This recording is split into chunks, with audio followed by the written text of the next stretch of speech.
I normally start this about 15 minutes before the hour. The first two sections, we're gonna just quickly glaze over those since I'm assuming everybody here is very familiar with MS Teams and so forth.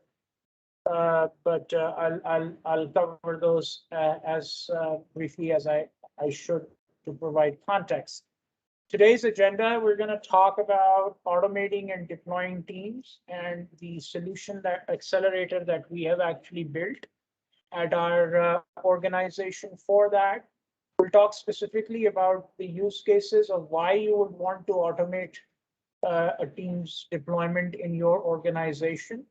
We'll cover the why is important. That will lead us into some of the configuring settings and so forth and governing and securing teams. And then after that discussion, the natural evolution of the discussion would be to talk about how to go about doing it. It's not just we have done it in this particular solution in one way. It's not the only way, but I'll cover that as we go along. Just a brief introduction about me. I'm a senior SharePoint architect. I've been with multiple different organizations in my past. My blog and things are on LinkedIn, and there's lots of posts up there regarding different kinds of migrations from on-prem to online and what tools to use for what, when, where, and how. I've presented at multiple conferences and so forth. And I have led projects at different organizations that are listed out here in the past. I've been doing this for roughly 19 years, now going on 20 with 2022. And I've been around in the SharePoint space since then because it was the first version of SharePoint, which came out in 2001 that I was part of here in Seattle, Washington. Brief introduction about our company, where I work for, and how we are organized. We are a managed Microsoft partner. We are headquartered in Houston, Texas. We've got consultants all over the United States and in India. We went through our entire reorganization, and we've got ourselves structured in these practice areas, with all of them bundled into one massive practice for the Microsoft practice. Again, we would be more than happy to talk to anyone after the call about our services and so forth, but I don't want to spend too much time on this as we have a lot of material to cover today. Again, a brief introduction into Teams. I'm not going to go into too much. Everybody here, I'm expecting, but chat, meetings, collaboration, it's the hub for teamwork. As Microsoft sells it, this is their slide actually. And I want to talk a little bit about by default, there's a lot of settings in Microsoft Teams that are turned on in any given tenant by default, and that results in a lot of confusion and a lot of mismanaged deployments if things are not controlled properly. This is another example of all the technologies that come together to work with Microsoft Teams. You've got the ability to extend Teams extensively with the Graph API and so forth, and the BART framework, as well as the ability to fully integrate with Power Apps. This really makes it into a powerful platform, and I haven't put up Microsoft Viva up here, but now with Microsoft Viva and the 4 different modules in Viva, you actually have the ability to integrate your intranet in Teams as well through Viva connections, and Viva Learning as well. You can connect to other third-party systems. So it's very important that you actually leverage and control and roll out Teams in a organized and structured manner. To a very detailed discussion, I'm going to spend a little bit of time, and this is if you as consultants or you as IT folks within your organizations get asked the questions, hey, why should we control how we roll out Teams, or what is the advantage of doing it? And there is a leadership and thought process question on, well, Microsoft sells it and like it's really available and it's open and it's a free for all for everybody. Uh, that would be great in a perfect world, but in a corporate structured world where we have to abide by certain policies, and we also have to lead the deployment in a manner so that it doesn't become unmanageable as IT folks. We need to make sure that certain controls and parameters are defined for rolling out teams within an organization. And the first thing to understand is that you want to prevent what we call team sprawl. It's a very powerful tool, so you need to make sure that there is a control process by which teams are managed through their entire life cycle. People can create teams willy-nilly, and you can end up with multiple silos of data housed in separate teams and while repeating the same functionality. So from a knowledge management perspective, from a collaboration perspective, it's a great tool. But if you don't properly put some governance controls and you don't actually put some automation in how you roll it out and manage it, you could actually end up with a lot of silos of content that become redundant and it just becomes a dumping ground for documents. And you want to avoid that. The most important thing that people don't realize is in the old days when you were actually on premise, you could actually get away with not having to worry about data leakage so much. But you now have DLP issues, you have issues where customers are potentially invited to your tenant as guests because they are on Microsoft's tenants as well, and therefore they can have a lot of access to your information. People can download content, people can share content, people can email content, and it's very important to put policies in place which can be part of your team's template, which you use to generate the teams in an automated manner to control how data is actually managed through its life cycle. It can also help you adhere to compliance as well as governmental regulations and so forth. The cool thing with automation is that it improves your efficiency. People can find the relevant content where they need to. You don't have multiple copies of the same issue, and you avoid all the governance issues that I just highlighted to you. Last but not least, you can create templates and leverage set templates to deploy different types of teams in your environment. And when you do that, it can be targeted to specific use cases within your organization so that those people that are doing specific business functions get the relevant type of team for their business function. And they don't have 80 other things in there that make their jobs harder, and it actually makes their job easier. So it's very important to define and have an automated MS Teams deployment. A lot of companies, anytime when you move up from a mom and pop shop level, when you are a small organization to a mid-sized organization, and definitely at the enterprise level, you need to have some control man roll out teams. And when you put that control in place, most of the people will go in there and they'll turn off the ability of end users to provision teams. Well, that's fine, but if you do that, you must provide them an alternative on how to actually request a team or how to become a member of a team. And that's where the automation piece and provisioning piece come into play. It's very essential to making sure that you don't run into these issues that I have highlighted on this slide later on within your organization. Let me pause and ask the audience if they have any questions on any of this stuff. I'll give everybody about 15 to 20 seconds to ask questions on why it is important to automate and deploy teams and govern teams.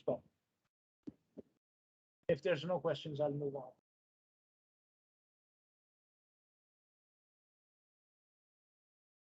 silence means there isn't anything, so we'll go on. I'll quickly cover all the settings around governing and securing teams properly next, and we'll go through some of that stuff because it's important to understand how you want to configure those settings and make them part of your automation solution, and why it's important to know about these settings and so forth. Again, I'm not going to spend 20 minutes on it here, but I'll go through the high level settings and high level discussion points, as I'm assuming everybody on this call is fairly familiar with different options and capabilities of Teams. First of all, Microsoft Security, the way they are approaching this is that they are relying on AI and automation to secure the content. It is impossible as a system administrator or a Teams administrator for that matter to do this without having this capability automated in your environment. You also want to have an integrated approach across devices. You need to have a device management policy. You need to have an app management policy. You need to have a data management policy. And therefore, from a security perspective, it comes together from across working on multiple platforms. That's how they've put it all together. You got an identity and access management. You got to have threat protection.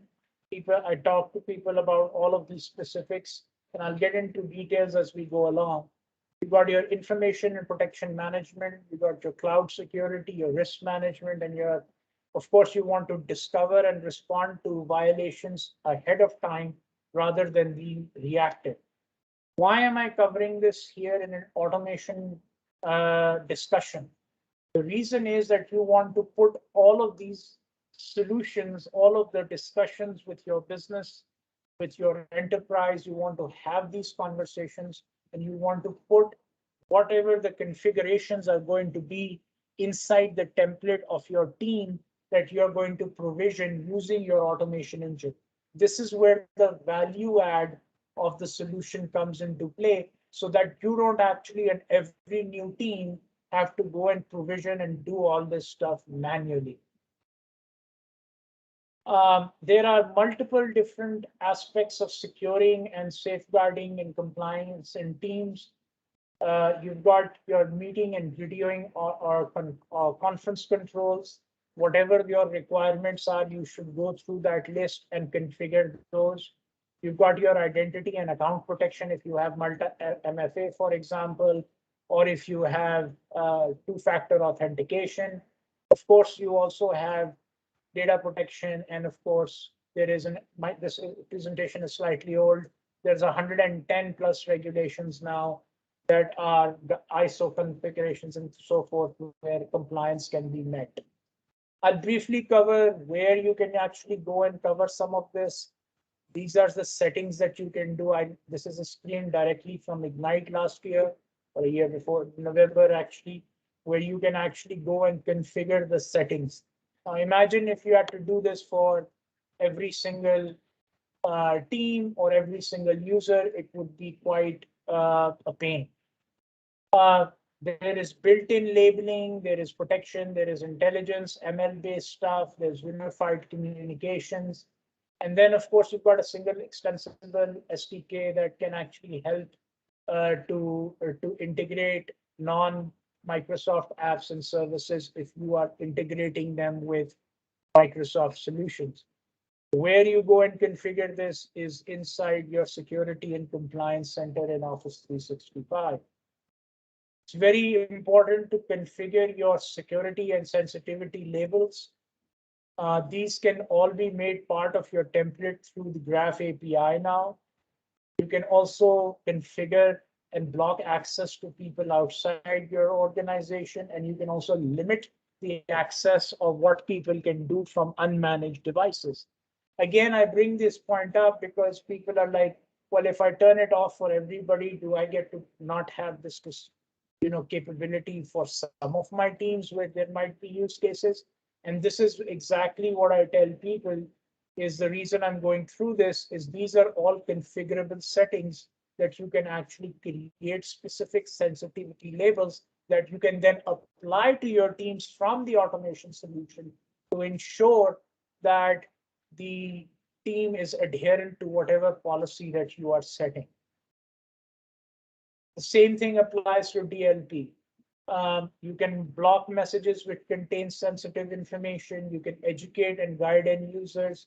And of course, this can be configured on a team by team basis, and it can be made on a template basis based upon different rules, geos, governing requirements, and so forth. Somebody, for example, on the screen types in a credit card information, that information is blocked and can automatically be quarantined and responded. This information is obviously knowledge to people who are familiar with Teams. In the context of our automation solution, the idea is to ensure that when we actually uh, roll the automation solution out, it takes away the manual configuration of doing all these things at the individual or team level. There's an entire communication compliance section in here. You can actually leverage machine learning to detect violations across all the workloads in M365.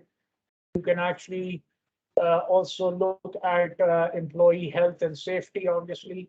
And then there are workflows that Microsoft has designed to very quickly act on remediations and make sure that people are aware that they're actually doing something incorrect. And you've got your different policies that you can create, which can be tied again to a template, which can then result in letting you know of how and if anyone is violating any policies associated with that team. I'm not going to spend too much time on this, but retention policies, advanced e-discovery, insider risk management, and compliance manager are some of the tools that you can leverage and capabilities that you can leverage in MS Teams to do all this work. The cool thing with our automation solution, or whenever you build an automation solution, is that all of this can be fully automated for customers based on their requirements and e-discovery that, or sorry, discovery that we do upfront on projects. This was released by Microsoft about a year back. I've actually used this Graph API. I was joking about some of its capabilities and features earlier when we started this call, but it's a really powerful API. It can listen to Teams messages, and it can actually allow you to take requisite actions based on said messages. The idea is not to provide Big Brother overshadowing your team members, but the idea is to ensure that people are using the corporate tool for its intended purposes and are also definitely performing or are using the tool to it to prevent any, as I said, proactively prevent any data leakage that might potentially happen. I'll give you a perfect example that once you configure those customized DLP rules using the Graph API, the cool thing is that not only can you apply it to teams, but you can apply it across the board to non-teams workloads in M365 and across the tenant if you have other workloads deployed like D365 and so forth as well.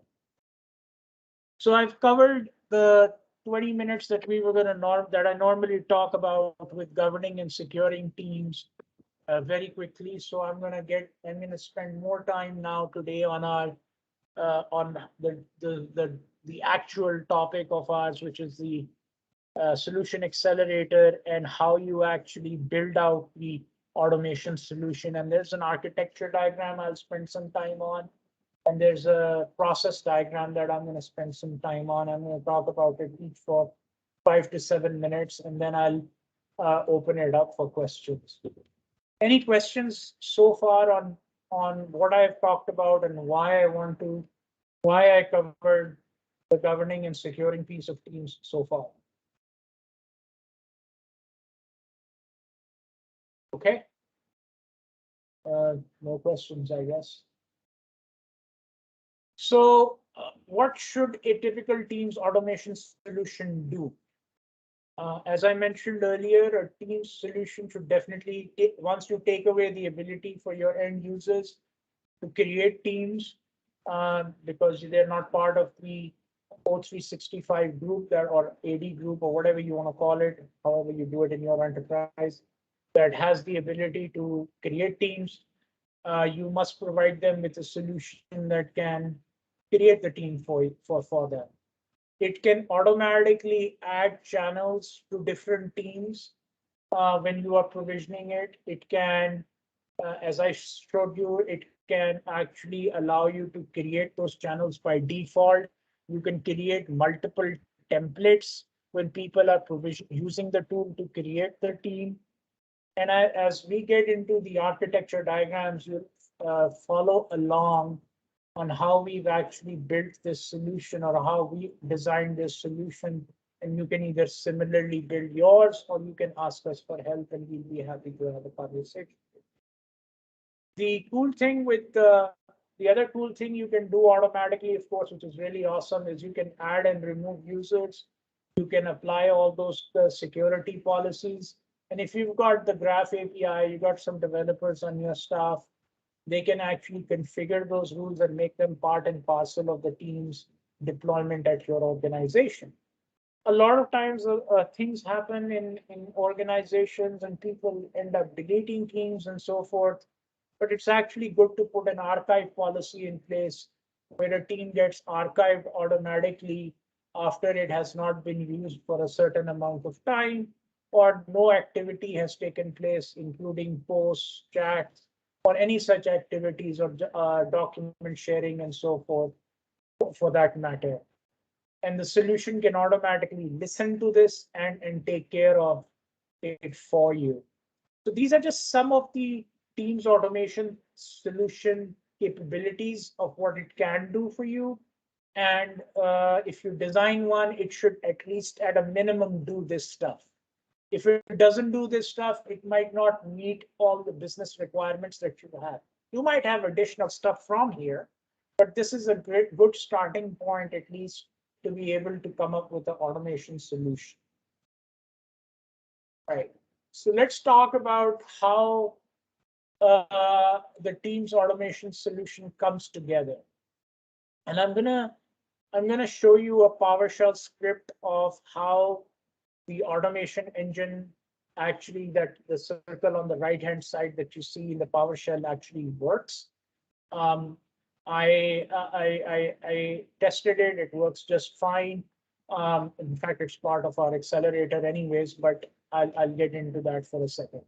So the first thing is that the requester comes in and there's a Power App. It's a Canvas app that is deployed, that is integrated with Teams as well as with non-Teams based access to the Power App through mobile devices and so forth, where it actually goes and manages the entire requesting process of requesting a new team. And this becomes part and parcel of your training, and it's your standard use case when you remove, as I mentioned, the automation Teams creation capability. It stores that. We've created the entire data model in SharePoint lists and SPO lists, and we store all of that information here, including all the variables that I talked about regarding the settings of that particular team. What you see on the left and the right hand side until the approval happens is everything is contained within the Power App as well as the Power Automate flow. There is back and forth. There might be some approval and rejection that might happen. If the approval goes through, the approver, of course, gets notified, the requester gets notified, and the item is submitted for the automation engine to process automatically. The workflow at that point kicks in and it calls an automation job running in Azure. By the way, you will need an Azure subscription to automate this deployment. You can't do it without that. So all the different Microsoft technologies across M365 come into fruition when you are actually deploying the solution. From left to right, you are using a Power App. You are using SharePoint to store this result. You're using Power Automate to process the information and manage the workflow and task management. And then you're using Azure Functions or to actually process the actual provisioning of the team in PowerShell, and then returning an ACK message back to the requester once to the workflow, which then generates a predefined email that then sends it out to the requester, letting the requester know that the team has been provisioned and the right people have been made the owners, the administrators, and so forth. The other one important thing I forgot to mention here, which is really a awesome feature, is that it is a pain when you have huge amount of numbers of users that have to be manually added to a particular team. If you actually leverage this solution, you can add the capability of adding members to not just the overall team, but you can provision public and private channels, and you can add and remove members or add members, of course, during the provisioning when you provision the team. So it's actually set up on day one for the end users to be effectively be able to use the solution.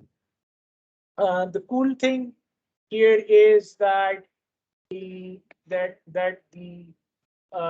this entire end-to-end, once you figured it out, can be scheduled. It can be your SLAs can be met right away. So once the approval actually happens in the workflow, you can have multi-step approval too if you need a second set of eyes, if you want to modify the workflow, that's easy to do. But once it's actually approved, it literally takes a few seconds, not even a few, I wouldn't call it milliseconds, but it takes a few seconds for the team to get provisioned, the right channels to get created, the right rules to be applied, the right DLP policies to be applied, the right security policies to be applied, and so forth. And I'm going to show you a very small sample of that code from a PowerShell perspective on how we did it for a particular customer. But suffice it to say that universally, all of that can be applied to multiple users, multiple templates, multiple geos, and so forth. Before I go on from the process flow diagram, I want to make sure I pause here. This is the meat of our automation solution, and this is how we built it. Are there any questions on any of the components, any of the items that I have just brought up?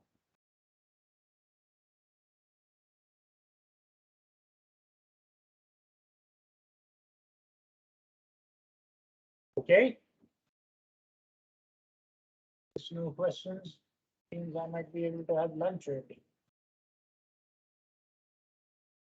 As I mentioned earlier, the process flow diagram, it covers all the different technologies of Microsoft come together. You've got your Canvas app generating the form. You've got your SharePoint Online providing the data structure. You've got your Power Automate flows generating and provisioning the, and when I say flows, there's a reason. There's a flow that manages the approval cycle of provisioning the team, which is a separate flow from the trigger that is set on the list to go and actually call the automation service in Azure that goes and provisions the team. And the reason for compartmentalizing and demarcating that into separate atomic actions as far as the Power Automate flows are concerned has to do with the fact that you don't want you want to clearly demarcate the actual provisioning of the team and the success of that away from the hanging up of any workflow issues that you might have during the approval cycle. From a design pattern perspective, I won't go into it from a computer science perspective, but from a design pattern perspective, that's the best practice. And that's why we have 2 or 3 flows that execute during this. You could technically build everything in one flow, but I would highly recommend against it. And it would potentially be a troubleshooting nightmare when you were to, if you were to do and design this yourself. Let's get into the architecture of the overall solution. You guys see the screen? I'm assuming everybody's still seeing my screen and is there.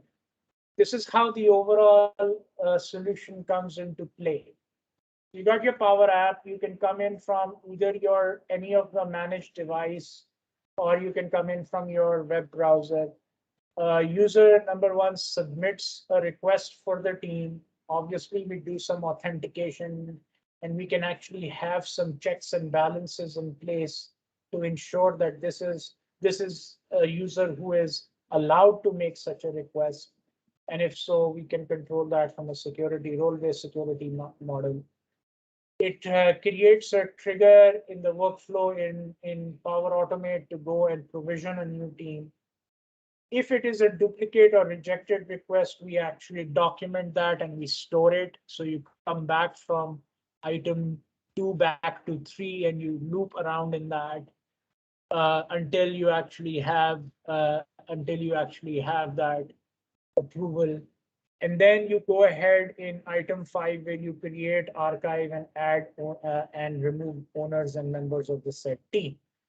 I'm going to actually spend a little bit of more time here because it's important to understand that when you're running the automation service, the same process can also be leveraged by the same script or the same automation service rather, sorry, can be leveraged by the workflow that comes alive to check when the team was last modified, which I mentioned earlier.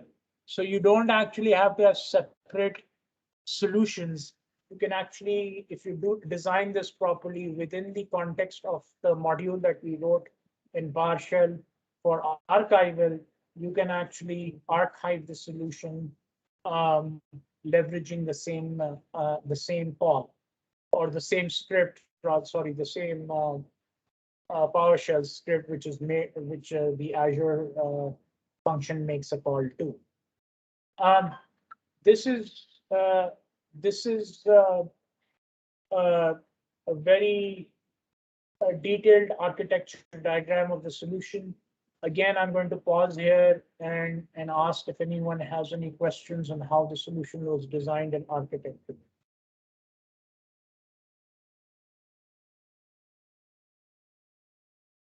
Wow, no questions.